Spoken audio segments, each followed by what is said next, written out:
बिल्कुल अंजलि, एक तरफ जहां इन तमाम लोगों की तलाश जारी है तो वहीं दूसरी तरफ प्रशासन लगातार इस इलाके में स्थिति को सामान्य किए जाने और साथ ही आगे स्थितियां फिर से ना बिगड़े इसको लेकर एहतियातन इंटरनेट सेवा को 24 घंटे के लिए फिर से बंद कर दिया गया है। दरअसल पिछले 3 दिनों से हल्द्वानी के अंदर इंटरनेट सेवा बंद है। आज भी बड़ी खबर यही है, हिंसा प्रभावित इलाकों में इंटरनेट सेवा पर बैन लगातार जारी रहेगा। तो ये बड़ी खबर आपको बता दें, हिंसा प्रभावित जो इलाके हैं हल्द्वानी के बनभूलपुरा का वो पूरा इलाका और उसके इर्द गिर्द तकरीबन 5 किलोमीटर तक इंटरनेट सेवा जो है वो आज भी बंद रहेगी। अगले आदेश तक ये इंटरनेट सेवा जो है वो फिलहाल बंद रहेगी। और चलिए सीधे हम रुक कर लेते हैं, हमारे सहयोगी जतिन इस वक्त हमारे साथ ग्राउंड से जुड़ गए हैं। बहुत बड़ा खुलासा सूत्रों के हवाले से। जतिन, ये बताया जा रहा है कि 5000 रोहिंग्या इलाके में रहते हैं और हिंसा वाले दिन दिखाई दिए थे। और इसी तरीके के इंटर लगातार जो लोकल पुलिस एडमिनिस्ट्रेशन है उनको मिलते हुए साफ तौर पर नजर आ रहे हैं। 5000 रोहिंग्याओं का जिक्र जो है वो किया जा रहा है, क्योंकि तमाम सोशल मीडिया वीडियो हो, पुलिस के वीडियो और दूसरे तमाम वीडियो को जब पुलिस एनालाइज कर रही है सबसे ज्यादा इसमें नजर आ रही है आउटसाइडर्स की इन्वॉल्वमेंट इस तरीके से कि जिन लोगों की पहचान की गई उन्होंने भी बताया कि बड़ी संख्या में जो बाहर कमेंट कर इस इलाके में रह रहे हैं और उन्होंने ही हिंसा को प्रभावित किया। जो पेट्रोल बम ज्यादातर चलाए गए वो उन्हीं आउटसाइडर्स के जरिए चलाए गए। दरअसल आपको बता दें कि बनभूलपुरा का ये जो पूरा इलाका है उसमें बड़ी संख्या में जो अतिक्रमण है वो लोगों द्वारा किया गया था और ये वही रोहिंग्या लोग हैं जो कि यहाँ पर आकर धीरे धीरे कर बसना शुरू हुए। उन्होंने पहले छोटे टीन शेड लगाकर, जिसको हम झुग्गी झोपड़ी बोलते हैं, वो बनाकर रहना शुरू किया और उसके बाद उसी जगह को परमानेंट स्ट्रक्चर बनाने की भी कोशिश की गई। कई बार उन लोगों को नोटिस भी दिया गया, लेकिन अब पुलिस सोर्सेज का साफ तौर पर कहना है कि जब वो अपने बिल्कुल इस बड़े खुलासे पर आपके पास लौटेंगे, लेकिन आपको बता दें मास्टरमाइंड की तलाश, लेकिन बड़ी जानकारी कि अब्दुल मलिक इसका मास्टरमाइंड है। जो हिंसा हुई थी उसका मास्टरमाइंड अब्दुल मलिक बताया जा रहा है और कई वीडियोस जो हैं वो भी जब्त किए गए हैं। 5 लोग अभी तक गिरफ्तार किए जा चुके हैं, लेकिन आपको बता दें 5000 के खिलाफ FIR दर्ज और जो गिरफ्तार हुए उन पर NSA लगाने की तैयारी है मास्टरमाइंड समेत। इस रिपोर्ट में आपको पूरा मामला दिखाते हैं।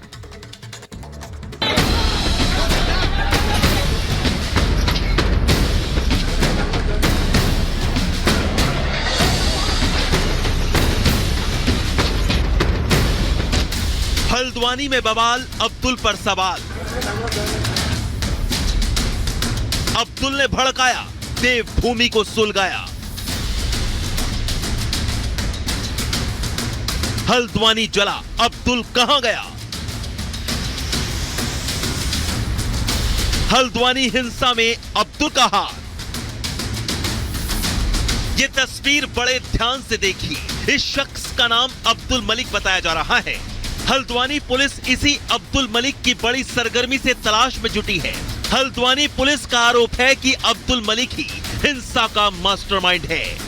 हल्द्वानी पुलिस का इल्जाम है कि अतिक्रमण हटाने गई टीम के खिलाफ बनभूलपुरा में अब्दुल मलिक ने ही लोगों को भड़काया और फिर पूरा इलाका जल उठा। अब्दुल मलिक को मास्टरमाइंड के तौर पर भी पुलिस देख रही है, क्योंकि हिंसा को भड़काने के तमाम आरोप अब्दुल मलिक पर लगते नजर आ रहे हैं। अब्दुल मलिक नामजद है उस 3 FIR में जो कि हल्द्वानी हिंसा के बाद पुलिस ने दर्ज की है। साबदी अब्दुल मलिक को लेकर पुलिस का कहना है कि वो लगातार अब्दुल मलिक को पकड़ने के लिए छापेमारी भी करते नजर आ रहे हैं। हिंसा पर हल्द्वानी पुलिस की तरफ से दर्ज करवाई गई FIR में अब्दुल मलिक का नाम भी शामिल है।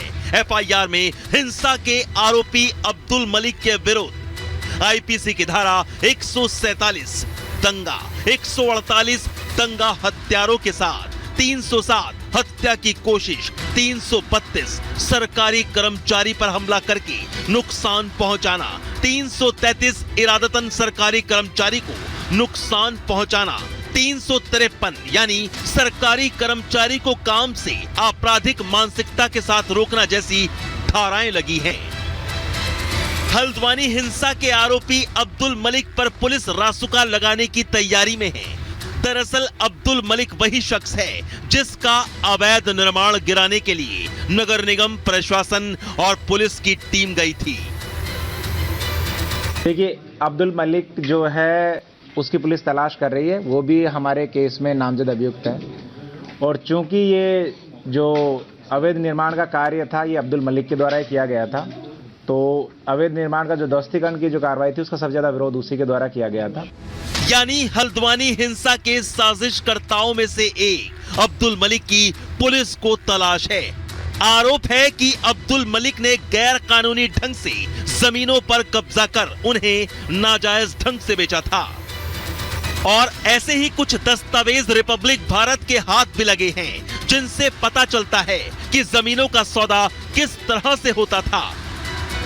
बनभूलपुरा में जहां अतिक्रमण को हटाने की कार्रवाई की गई, उस जगह को भी मलिक का बगीचा कहा जाता है। इसके साथ ही प्रशासन इस बात की भी जांच कर रहा है कि जिन घरों से पत्थर चलाए गए उनका कानूनी स्टेटस क्या है। ये बात सही है कि जिस जगह को तोड़ा गया था वो जगह का निर्माण अब्दुल मलिक के द्वारा ही नजुल भूमि पर करवाया गया था। तो अब्दुल मलिक के द्वारा इसका विरोध किया गया था। वहीं हल्द्वानी पुलिस को हिंसा वाले दिन के कुछ और वीडियो हाथ लगे हैं। इन्हीं वीडियो के आधार पर पुलिस दंगाइयों की पहचान कर तलाश कर रही है। हल्द्वानी हिंसा में अब तक 6 की मौत हुई है।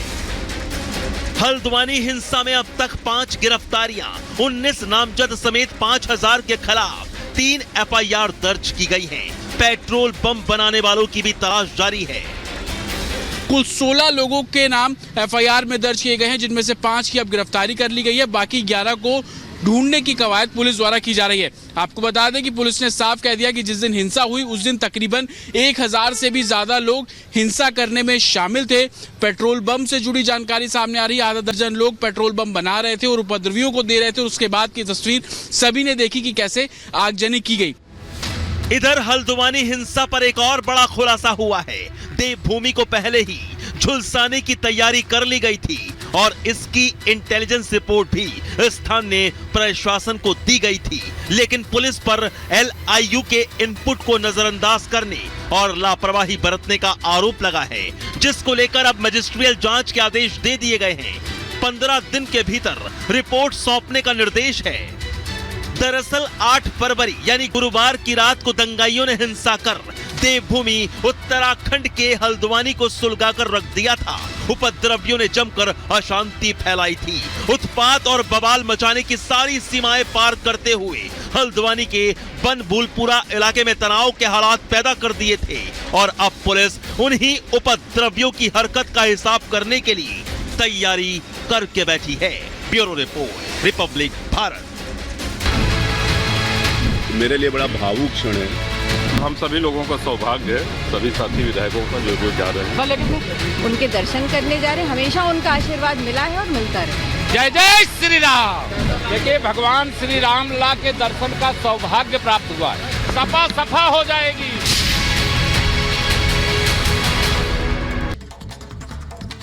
और इधर रामलला के दर्शन करने के लिए यूपी विधानसभा के सभी विधायक मंत्री रवाना हो चुके हैं। लग्जरी बस के जरिए सिर्फ समाजवादी पार्टी को छोड़कर सभी विधायक रवाना हो चुके हैं अयोध्या में दर्शन करने के लिए। और पुणे से सीएम योगी आदित्यनाथ सीधा अयोध्या के लिए रवाना होंगे, क्योंकि पुणे में जहां गीता अमृत महोत्सव का कार्यक्रम था उसमें सम्मिलित हुए थे और आज सीएम योगी आदित्यनाथ सीधा पुणे से ही अयोध्या के लिए रवाना होंगे विमान के जरिए। तो वहीं बसों के जरिए सभी विधायक मंत्री रवाना हो चुके हैं, यानी कि ये बसें अब अपनी यात्रा पर निकल चुकी हैं इन विधायकों को लेकर, जिसमें कि समाजवादी पार्टी के 111 विधायक सिर्फ शामिल नहीं है, बाकी सभी दलों के विधायकों को निमंत्रण भेजा गया था स्पीकर के जरिए।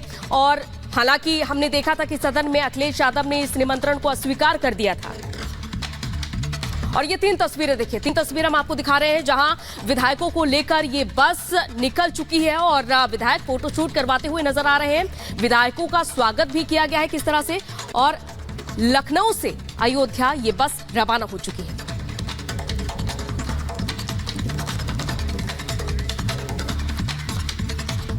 तो अयोध्या में रामलला के दर्शन करने से पहले तमाम मंत्री और विधायकों की तस्वीर हमने आपको दिखाई कि कैसे वो अपने आराध्य रामलला के दर्शन करने को लेकर आतुर नजर आ रहे हैं।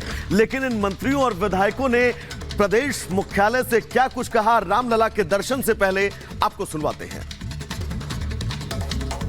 देखिए, भगवान श्री रामलला के दर्शन का सौभाग्य प्राप्त हुआ है। रामलला विराजमान हो गए, प्राण प्रतिष्ठा हो गई है। मुझे 22 जनवरी को भी रहने का सौभाग्य मिला था और आज भी दर्शन करने का सौभाग्य मिलने वाला है और हम सभी अपने सम्मानित दोनों सदनों के सम्मानित सदस्यों के साथ प्रस्थान कर रहे हैं। जय श्री राम। सपा हो जाएगी। देखिए,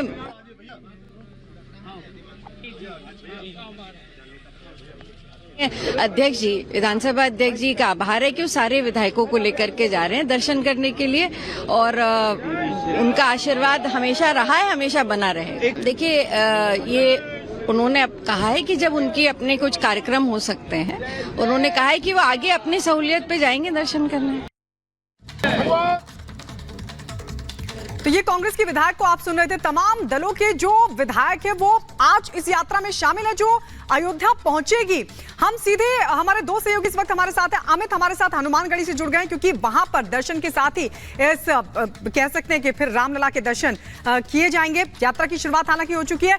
अजय हमारे साथ जुड़ गए। अजय, क्योंकि आप काफिले के बिल्कुल साथ साथ चल रहे हैं, जरा बताइए तो वहां से क्या तस्वीर, क्या माहौल, क्योंकि हम देख रहे थे कि रामधुन के साथ ये पूरी यात्रा वहां से रवाना हुई है लखनऊ से। बिल्कुल, रामधुन के संग यात्रा शुरू हुई है, लखनऊ के बाहर निकली है, तकरीबन 50 किलोमीटर की यात्रा हुई और उसके बाद बीच में